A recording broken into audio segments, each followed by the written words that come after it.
आपको दिखाते हैं जोशीमठ। जी हाँ, दरकते हुए जोशीमठ से जो अथाह दर्द की कहानियां निकल रही हैं, जो सिसकियां वहां से निकल रही हैं, क्योंकि उसी की बिसात पर वहां पर तबाही की एक पूरी कहानी लिखी जा रही है।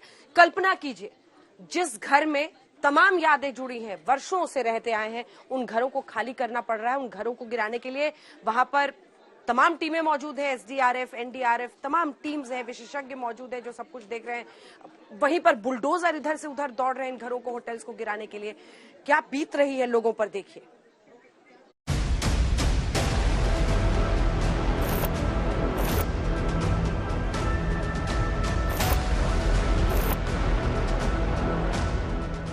देवभूमि उत्तराखंड में बद्रीनाथ का द्वार कहे जाने वाले जोशीमठ की 678 इमारतों पर क्रॉस के लाल निशान लगा दिए गए। अब इन इमारतों को लगातार खाली कराया जा रहा है।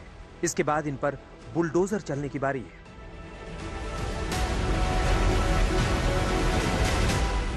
लेकिन इन दरकते मकानों से निकलते अथाह दर्द और आंसुओं के सैलाब का जिम्मेदार आखिर कौन है?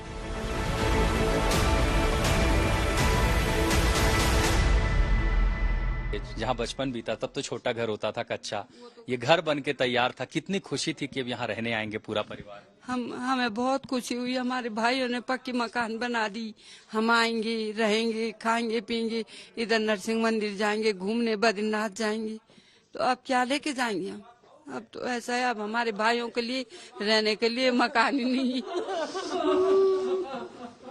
अब देखिए, जिन भाइयों ने घर बनाया था वो आज आए हैं देखने के लिए, मिलने के लिए, वो हाल समझने के लिए। अगर आप यहाँ कुछ समझ पा रहे हैं तो सिर्फ आंखों में आंसू हैं, गमगीन माहौल है।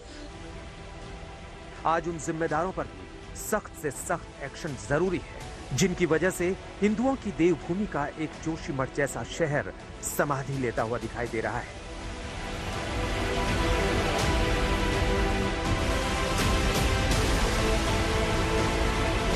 भगवान है, नरसिंह भगवान, कहाँ जाएंगे बताओ? घर बार तो कहाँ है, अब सब डूब गया। जी हाँ, दशकों से थरथराती हुई जमीन की आहट को सरकार और जिम्मेदार सुनकर भी अनसुना कर रहे थे। पर आज जब जोशीमठ की जमीन पूरी तरह से थर्रा गई है तो लोग चीख रहे हैं, लोग बेघर हो रहे हैं, घरों में दरार है, लोग लाचार हैं। अभी यहाँ वो तोड़ने जा रहे हैं, अगर भगवान ने तोड़ लो, कोई वो नहीं, हम यहीं पर रखेंगे। उससे तो जान को खतरा है ना आपकी। कोई बात नहीं, हम तो ये कमरा बगल में कहीं सो लेंगे। तो आप जाएंगे नहीं यहाँ से ना। जोशीमठ में जैसे सब कुछ खत्म हो चुका है। घर, मकान, दुकान, होटल, खेत, सड़कें और जमीन। हर घंटे चौड़ी होती ये दरारें सिर्फ और सिर्फ खौफ पैदा कर रही है। 6000 फीट की ऊंचाई पर बसा हुआ जोशीमठ शहर है। मान्यता है शंकराचार्य ने इसे बसाया था, और यह भी कहा जाता है कि दरअसल औली का ही पहाड़ का एक बड़ा हिस्सा खिसक गया था और उसके बाद वो मलबा जम गया और उसी मलबे के ऊपर ये जोशीमठ शहर बसा हुआ है। तस्वीर कैसी है? ये ठीक पहाड़ी से, यानी यहाँ से दक्षिण दिशा से ये जो पहाड़ है वो धीरे धीरे दरक रहे हैं।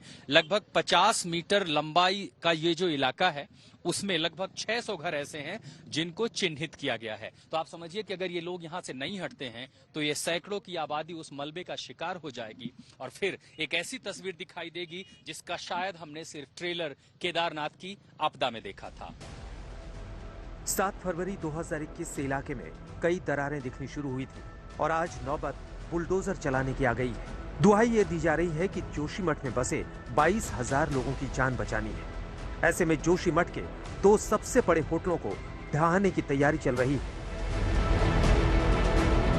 एलिमेंट को काट के अलग करके हम क्रेन से निकाल के अनलोड करेंगे। तो ऊपर से शुरू होगा, क्योंकि नीचे से करने से पूरा बिल्डिंग गिर जाएगी, तो इसीलिए ऊपर से पहले हम बोलते हैं नॉन स्ट्रक्चरल एलिमेंट।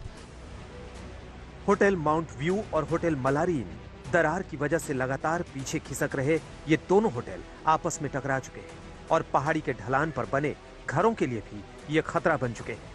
विशेषज्ञों ने चेतावनी दी है कि अगर इन्हें सुरक्षित तरीके से नहीं गिराया गया तो पीछे बस्ती पर लुढ़क जाएंगे। और वो खतरा बहुत बड़ा है इस वक्त जो जोशीमठ पे बना हुआ है। नीचे जो बिल्डिंग्स हैं यहाँ पे 8 से 10 मकान हैं। हमने वहां से भी ग्राउंड रिपोर्टिंग की है। उन 8 से 10 मकानों में वहां पे पिलर्स इस वक्त टूट गए हैं, पूरी तरह से पिलर्स ध्वस्त हो गए हैं, प्रोटेक्शन वॉल ध्वस्त हो गया है और जो फ्लोर होता है फ्लोर टूट गया है। और ये दाहिने एंड के मकान जिनमें आपको 1-2 लोग छतों पे जरूर दिख रहे होंगे, ये इस वक्त सेफ है। लेकिन जब इन बिल्डिंग्स को तोड़ा जाएगा तो मलबा किस तरफ गिरेगा, ये बहुत बड़ा सवाल होगा। होटल मलारी और होटल माउंट व्यू के मालिक अपनी नेस्तनाबूद होती संपत्ति को देख रहे हैं, लेकिन उनके सवाल भी हैं। सुरक्षा के तौर पे खतरनाक है तो बिल्कुल इसको ध्वस्त कर दिया जाना चाहिए, लेकिन कम से कम इससे पहले मुझे नोटिस कर दिया जाना चाहिए। हमें तो तब पता चल रहा सुबह 4 बजे सुबह एक समाचार पत्र का आर्टिकल सोशल मीडिया में आता है, वो उसमें लिखा होता है कि 9 बजे होटल ध्वस्तीकरण का जो है प्रक्रिया शुरू हो जाएगी। 60 लेबर 2 जेबीसी और 1 मशीन हो जाएगा। हम तो ये कह देना चाहते हैं सेंट्रल गवर्नमेंट को, स्टेट गवर्नमेंट, इसको राष्ट्रीय आपदा घोषित करने में क्या परेशानी है आपको? क्या तब करेंगे जब हम लोग सारे जोशीमठ के लोग मर जाएंगे? ये पूरी जमीन ही धस रही है, होटलों की वजह से नहीं है। हमारे होटल तो 28 तारीख तक तो हमारे पिछले दिसंबर में 28 तारीख तक हमारे कमरे लगे हुए थे, गेस्ट थे। 26 तारीख तक लगे हैं, 27 तारीख को इन्होंने विजिट किया। सवाल यही है कि जोशीमठ में ऐसी स्थिति क्यों बनी? तो हम आपको बता दें कि जोशीमठ पहाड़ के एक ढलान पर बसा हुआ है। जोशीमठ के सामने हाथी पर्वत है। इसके सामने से घाटियों से होता हुआ बद्रीनाथ के लिए रास्ता जाता है। साल 1939 में एक वैज्ञानिक ने पता लगाया कि जोशीमठ एक लैंडस्लाइड पर बसा हुआ है और ये लैंडस्लाइड बहुत अस्थिर है। इसके बावजूद यहाँ बसावट होती रही। पहले केवल ये एक बस्ती की तरह ही था, अब यहाँ हजारों घर हैं, बहुमंजिला इमारतें हैं। ये ईंट और कंक्रीट के बनाए गए हैं। ये इलाका भूकंप के लिहाज से भी काफी संवेदनशील है। ऐसे में ईंट और कंक्रीट के घर बनाना घातक होता है। फिर किसने यहाँ इतनी बड़ी आबादी को बसने दिया? अमित भारद्वाज के साथ आशुतोष मिश्रा, जोशीमठ आज तक।